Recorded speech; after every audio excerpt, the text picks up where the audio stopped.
Well, good morning, everyone. Thanks for taking time out of your day to come and join the Zoom. And thank you, Laureen and the Chamber for putting this together. I know that these are extremely trying times for everyone, but really, especially so for small business owners. Your world got turned completely upside down, and you're facing unprecedented challenges through no fault of your own. So I wanted to walk through some of the COVID-related economic development activities the town has been undertaking, and really highlight some of the new tools that we've worked on collectively with other economic development organizations called SoCo Launch. So with that, I'll just kind of jump right into it. We got four main buckets today, which is general business support, some of the business promotions the town's been doing and will continue to undertake, and then finally the SoCo launch and regional economic recovery planning. So as far as general business support, hopefully you all have received many of my numerous emails talking about the website and various COVID-related resources that we have on that website. Everything from disaster assistance, financing grants, information from the public health organizations, guidance on best practices for food and retail businesses, information for employers who are forced to lay off staff, and then of course, information from employees who have been laid off. The link is right there below, and it's fairly easy to find from the town website. I've also been very busy. I know I've spoken with many of you about the Paycheck Protection Program and the Economic Injury Disaster Loan, or EIDL, and other CARES Act programs. These are part of an unprecedented federal stimulus from the federal government to assist businesses. There has been challenges, nationwide, and I know that some of the programs, don't work for particular industries very well. I know one concern I've heard pretty consistently from restaurants is, yes, I applied for the Paycheck Protection Program and I got some of the monies, but I don't see myself being able to rehire many of those original employees, because when I am allowed to open up, it will be a portion of my previous business because of social distancing guidelines. So please don't hesitate to reach out with some of those insights. I'm constantly gathering that and looking at ways to share that information directly with the Small Business Administration and the SBDC, Small Business Development Center, who has a local office here, Mary Cervantes. I used to kind of share a space with her. So she's taken all that information and they're looking to improve programs. Also, it's been sometimes it takes disasters to get people together, but it has been very good because I've worked really closely with the other economic development professionals from the county as well as the other cities. We have a twice weekly phone call where we really share best practices and tips on how to take advantage of some of the federal programs. And you've probably seen some of the social media sharing that the town has been doing. One of the big ways that we've been doing promotions and social media sharings is the Meals with the Mayors program.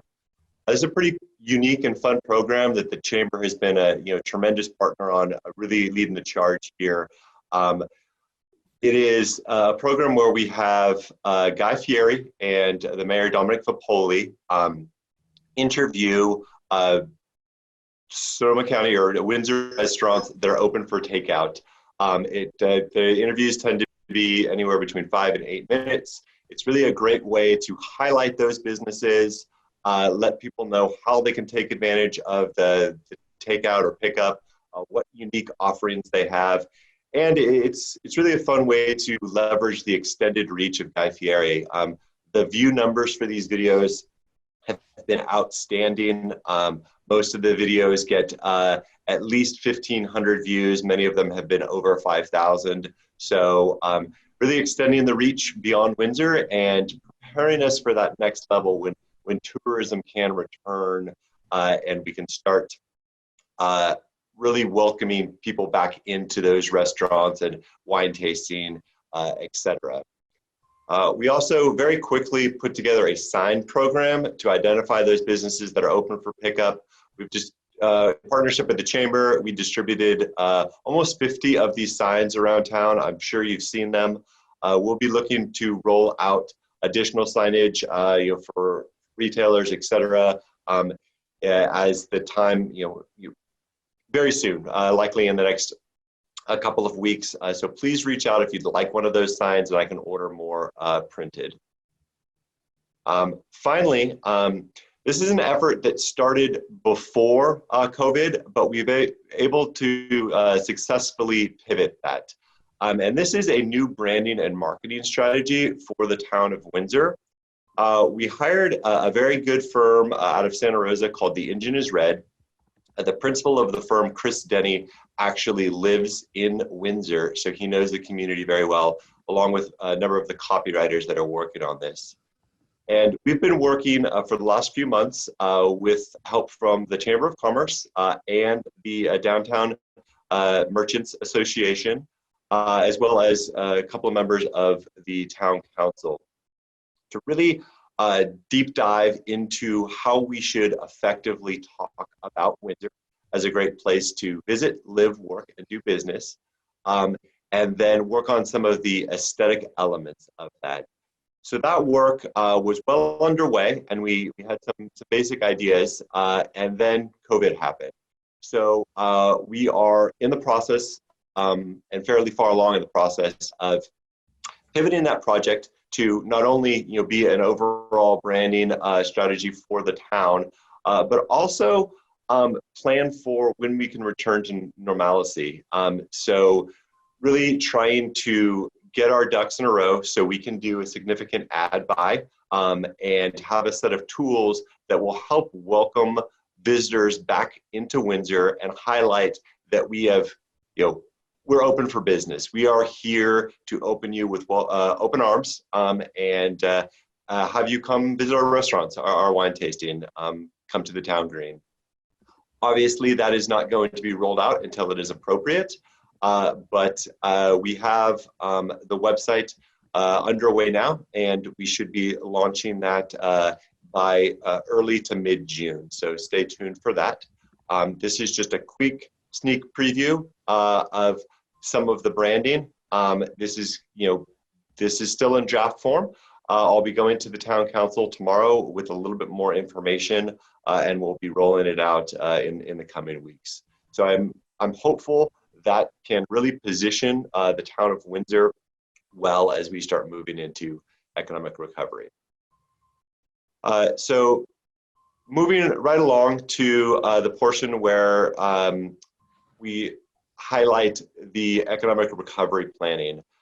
This is really a partnership between all of the economic development organizations in the county, really led by the county itself, the Economic Development Board, with a lot of input from businesses and walking lockstep with public health, because none of this stuff gets implemented or is particularly useful without public health weighing in throughout the process. So it started with developing mitigation strategies to help businesses reopen as quickly and as safely as possible. And that is really SoCo Launch, which I'll get into here shortly. But you'll also see both short and long range recovery plans coming out soon. Still working on those documents, and it's kind of a constantly changing landscape with the state and local guidelines changing by the day. So it is a phased approach. I think this is really important to note. We have the state giving us overall guidance, and on the bottom left, you'll see the state's kind of infographic for the stages, and on the right, you'll see the county's infographic. We are midway through phase 2. We hope to be moving on to phase 2.2, for lack of a better word, here fairly soon. I'm sure you guys saw on the Press Democrat, the county has applied to the state for allowing outdoor dining at restaurants, as well as tasting rooms, and a few other things. So SoCo Launch, there are three main tools. There is a business mitigation checklist. This is created by the county health officer, and it's really the guiding document. We'll get into these a little bit in more detail as we go through. Then there's best management practices. These are developed by business with help from the health officer on how businesses can meet, number one, the business mitigation checklist. And then finally, there's a self-certification assessment element.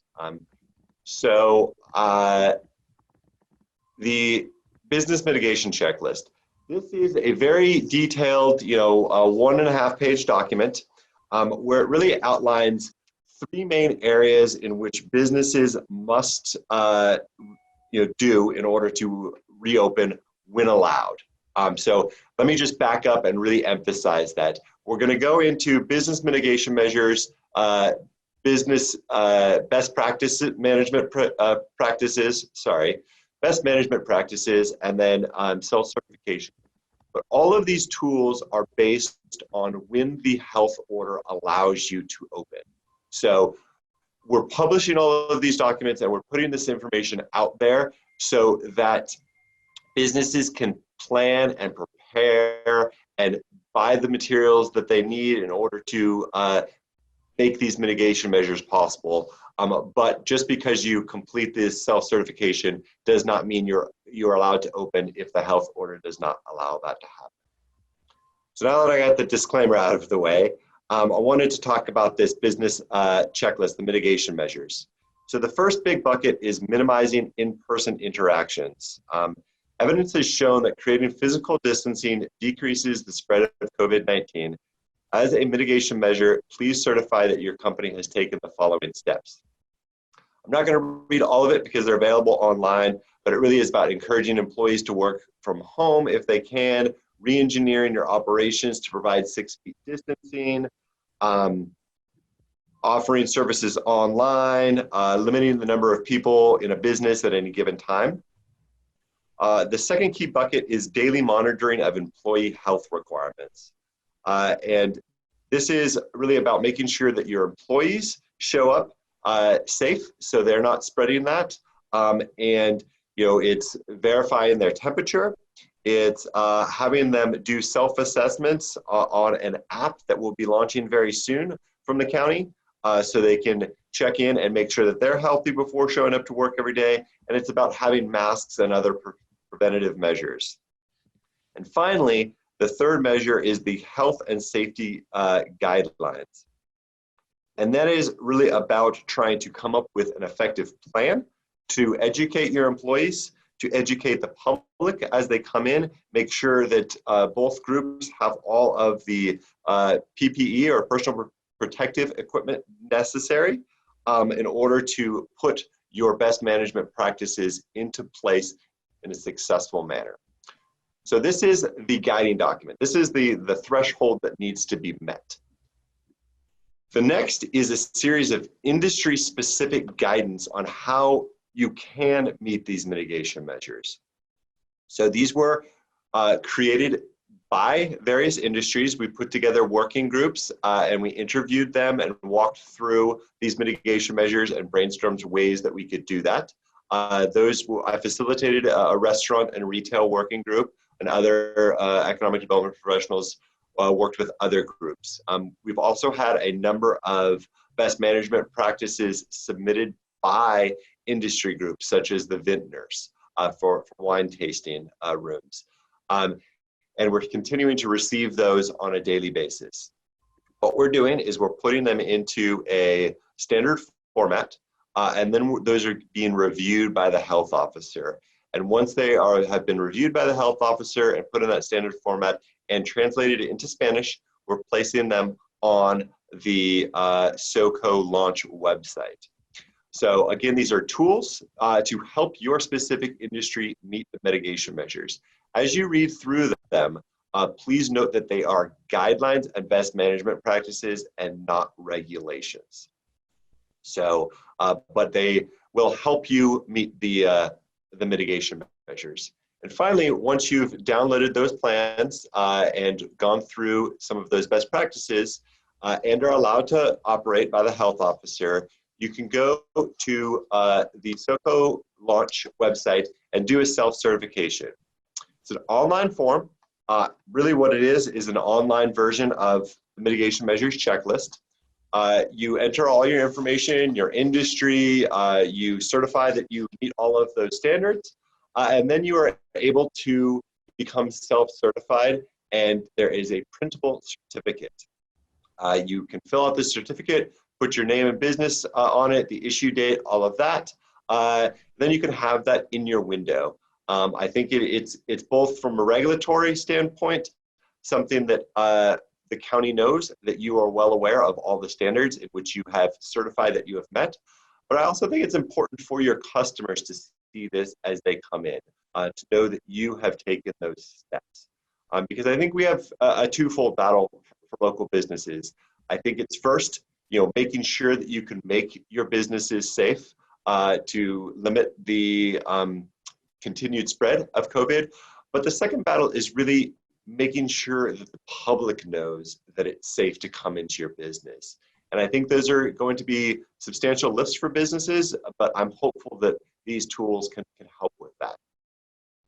So really, kind of going back through an overview, let's start by reviewing the business mitigation checklist, and then read the best management practices, and try and start planning for how you're going to be able to implement all of those things.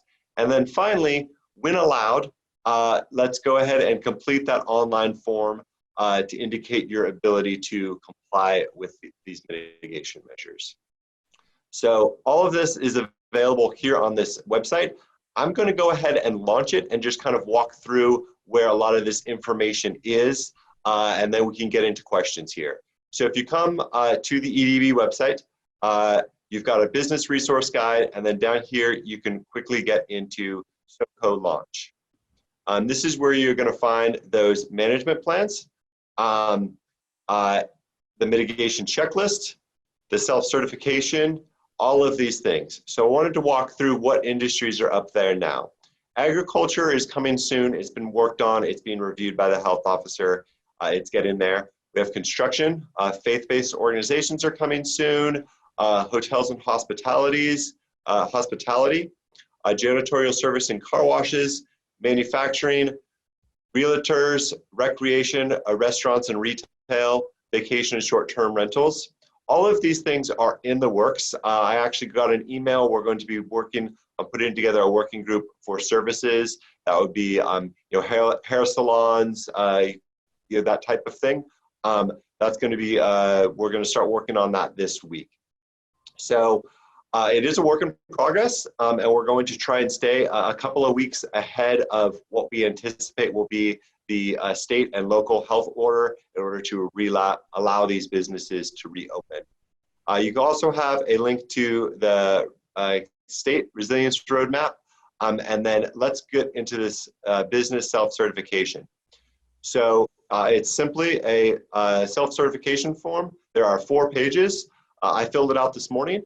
It takes about 10 minutes. It's not too burdensome, and it gives the county comfort that you know what is expected of you, and it helps you portray that information to your businesses. The last thing is, sorry, I wanted to just show you where the mitigation checklist is here, and what that looks like. It is a PDF, and it has a checklist format here on the first page, and then more information from the county health officer about the person-to-person transmission risk factors, which are really about proximity, closeness of contacts, the duration of those contacts, and then the number of contacts, how many people will be interacting. So all of that is available on that website, and walk through there. Let me go ahead and just stop sharing my screen for a moment, and we can jump into questions.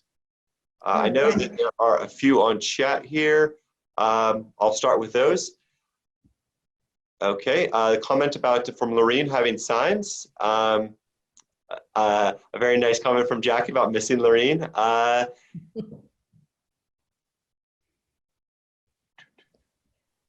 Okay, looks like there's no questions for me to immediately respond to. Actually, Tim, there is, I'm going to unmute Tiffany. Great. I was just wondering what the timing is on finishing up the branding with the engine is red. Oh, thank you. So we are working on the website right now. And so we're going to be taking that to our working group, which is Laureen and Lori from the Chamber and then the downtown businesses, and along with Council Member Fapoli and Vice Mayor Lemus. We'll be taking some drafts of the website to them probably late next week, finishing that up and hoping to launch the website. Our launch date is June 12th. And so we're getting pretty close on that. We'll be sending out emails and letting people know about it, as we get close or once it's launched. And then finally, we are going to be working with the Engine is Red to put together a ad buy strategy and timing for when we really look at the drive time markets. That's who we're going to be advertising to first. That's the Inner Bay area and Sacramento, who we expect to be our first visitors to come back to Windsor. People aren't going to be flying in from Texas anytime soon. But we really want to target those markets first. And those people are looking for a one-day escape, a place to get out of their house and go try something else, get a little fresh air, that type of thing. And so hopefully that answers that question. Well, so the branding will it sounds like the branding as far as materials is going to be a website. That's going to be your main thing. But is there going to be like a whole message that we as a town need to get behind? Yes, there will be. It's going to have print collateral. It's going to have ad buys. We have a billboard in which we can take advantage of putting that message out there. We will hopefully have little things like things you can put in your email signature, all of those things that have a consistent voice, tone, aesthetic, and message about Windsor.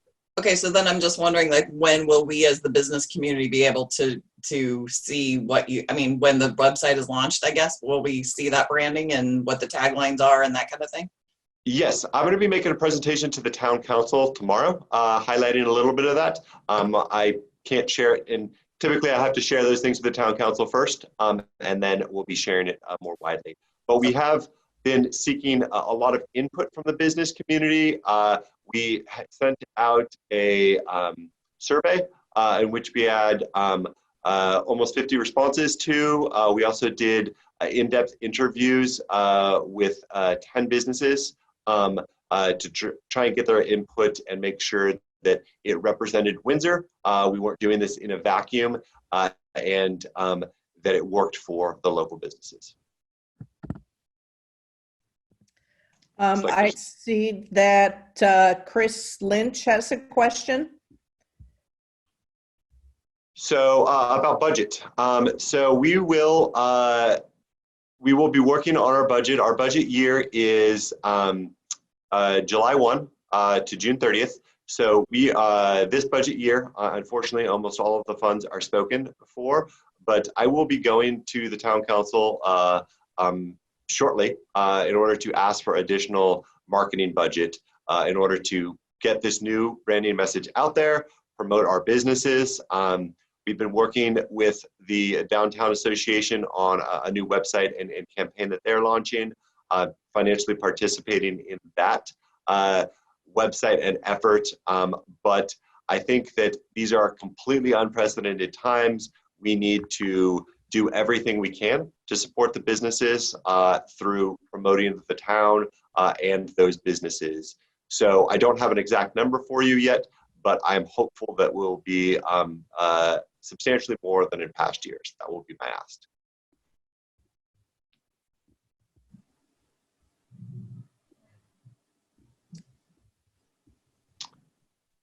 Any other questions coming in here?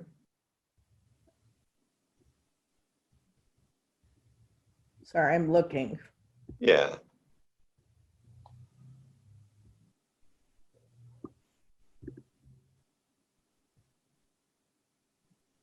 So if you'd like to see more details on the branding, tune in to the town council meeting tomorrow, but we will also be sharing that more widely once it's been shared with the town council. I think that the branding is really, it's about, it speaks to a number of audiences. First, I think it has to resonate with locals so they feel an ownership of the branding. If we're talking about the town in just a way that appeals to visitors, that doesn't work because all of you are our ambassadors. You need to feel confident that this brand represents you and speaks to you. So, that's, I think, who we think about first. And then we think about, visitor attraction. How are we going to draw those people in first from the drive time markets, and then expand that out. We also, because it is economic development, we will need to speak to business attraction. So trying to make sure that new businesses know about Windsor and are able to move here. And then a key point of any sort of business attraction is employee attraction. So really highlighting what a great place Windsor is to live. And I think all of those, they're not completely distinct markets. There's a lot of overlap between them. And so hopefully you all will agree with our steering committee that this messaging speaks to that group. And I look forward to releasing it shortly. Okay. I have a question from Tanya Miller, and I'm going to unmute her. Hi there. It seems like there are a lot of great resources out there for what I'd say is a modified business for the existing businesses, and that's perfect for now. What I'm wondering is, in this time of change, it seems like there will be there'll be a few businesses that also want to pivot. So they won't want to go on as business as usual or modified usual or even unusual, but they'll want to either partner with somebody else. Maybe they want to go gracefully out of business, or maybe they want to change businesses overall. Are you thinking about resources for kind of that alternate case? Yeah, I think that's a very good point. I don't business as usual is definitely going to change. So as far as business resources for that, I'm always happy to chat with you. And then as we get into, but I can't offer business advice. I can offer resources and point you in the right direction.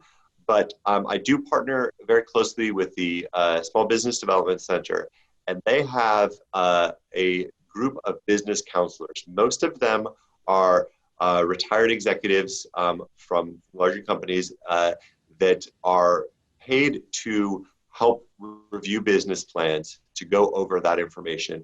They have various people with various specialties. I know they have someone that's all about business continuity, whether that's gracefully closing your business or selling it, that business transition.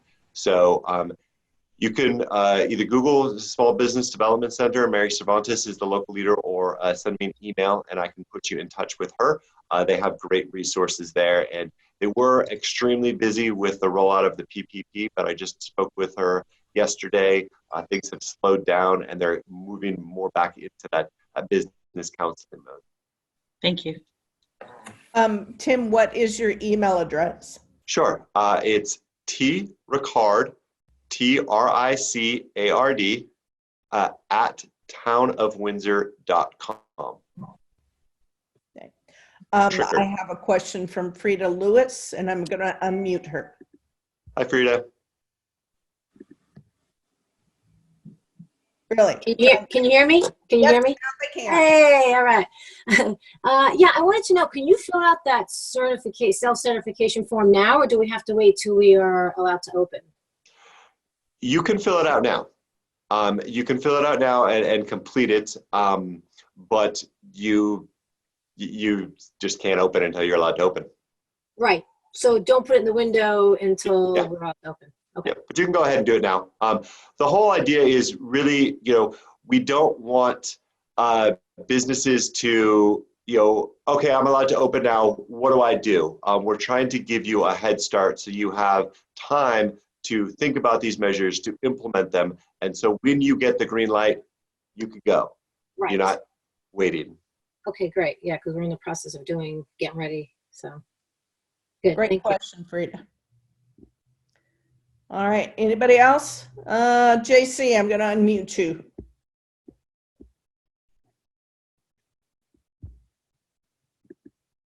Go ahead.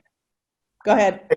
Tim, last time we spoke, you had talked about going to the town or speaking with the fire departments and town people regarding space on the sidewalk or additional seating in the park or anything like that you can offer to the downtown people. Did something come up with that, or has that happened? Yeah, thanks. Great question. We did have that meeting yesterday. Got a lot of feedback on some of the constraints, unfortunately.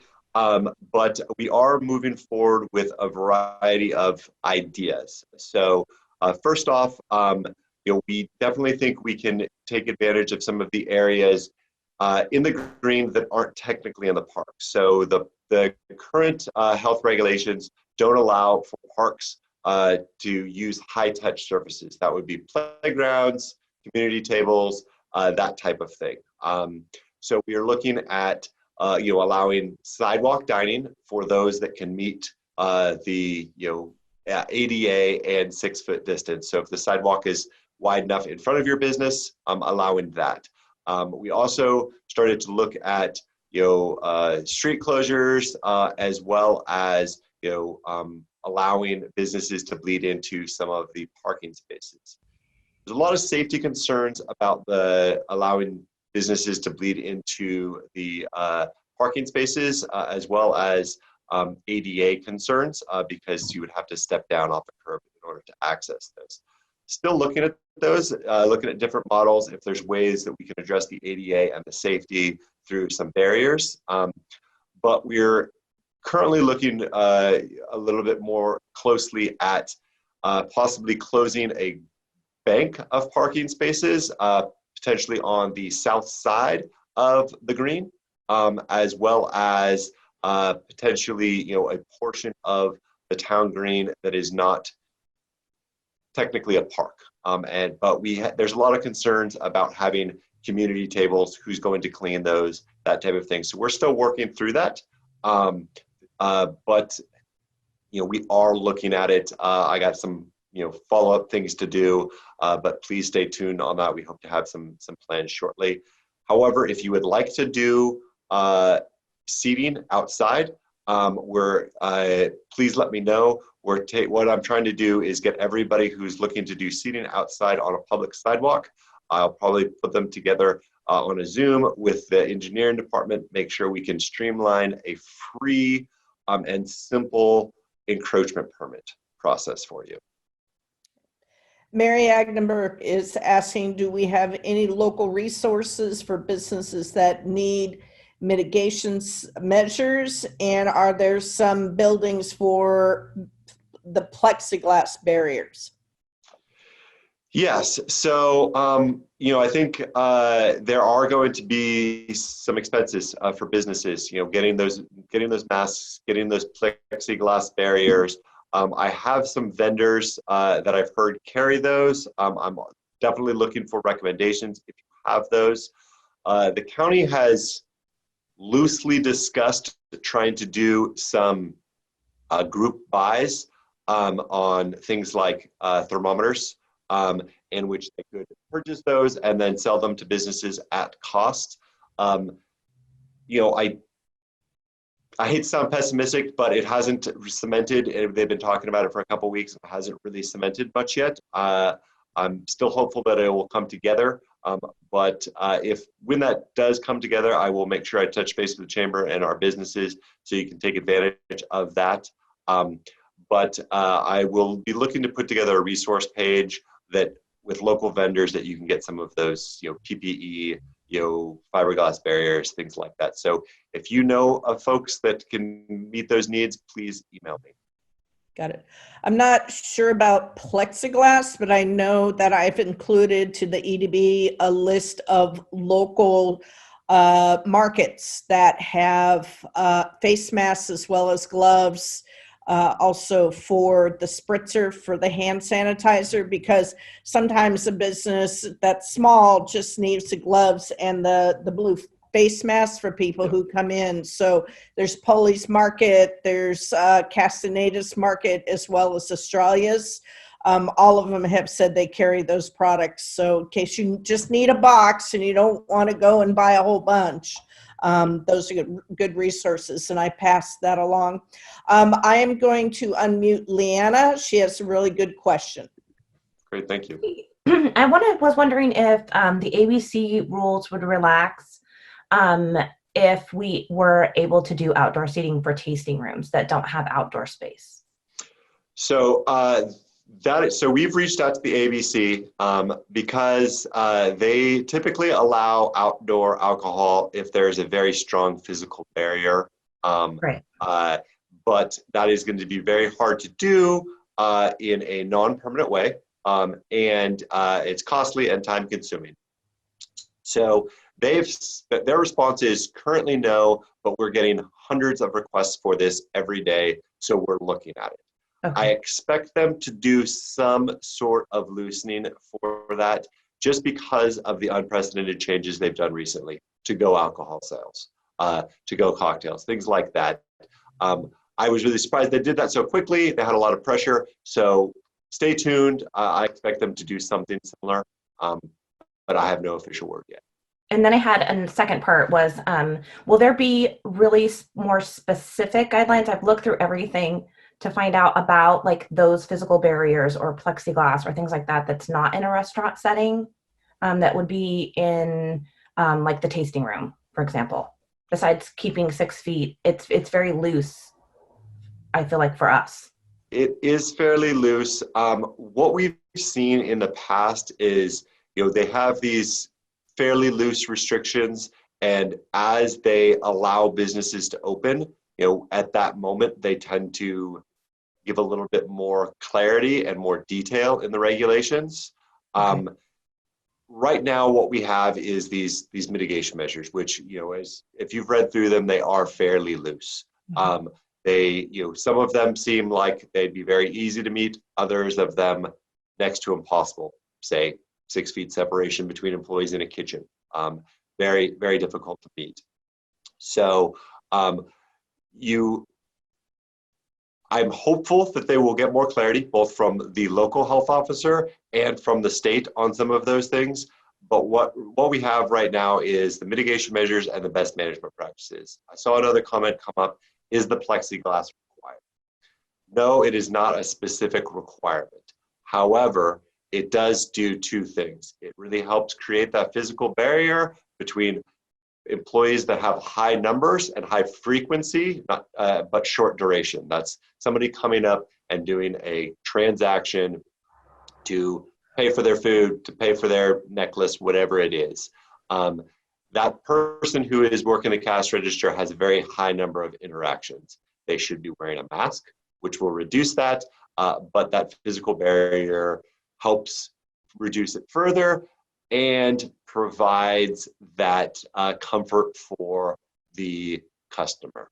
It's a very visible sign that you are taking the mitigation measures seriously. Thank you. I am going to unmute Chris Lynch. She has a comment.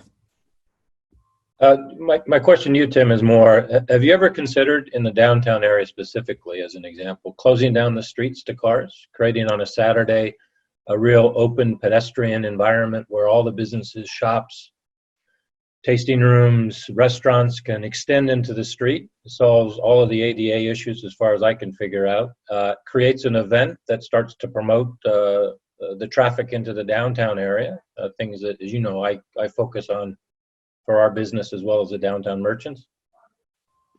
Yes, very good question. So when we looked at the outdoor dining, that was one of the first options I spoke to a number of restaurant owners about. And I think from a special event perspective, yes, that is interesting. What it is not, they did not want to see that be a consistent approach. They were concerned about parking and access. And although they are hoping to do more outdoor typical restaurant sales, at this point in time, they are surviving by takeout Grubhub, and those delivery services. So any sort of street closures would very much impact their ability to do that particular type of business. However, I did speak with Parks and Recreation about some of these special event things. There's continued concern about the town creating special events that would bring hundreds, thousands of people into a congregate setting. We have to be very specific about how we approach that. And so it is a way for those restaurants to have additional space for a certain Saturday, Sunday, whatever it is. But it's not a event because that is still not allowed under the health order. So yes, we're looking at it, but it's kind of this give and take. So we haven't found the perfect approach, but I would love to hear from you and other downtown merchants on what would work. And so I meant to say this at the very beginning of the program. These are totally unprecedented times. We are open to any sort of creative idea in order to support your business. Nothing is off the table. So please don't hesitate to reach out with creative ideas. I'm always looking for those, and I think I have a little bit more flexibility in pushing the envelope during these times. So please email me with suggestions. Excellent. Does anybody else have any questions? You can just post them in the box or just say, unmute me, and I'm happy to help out.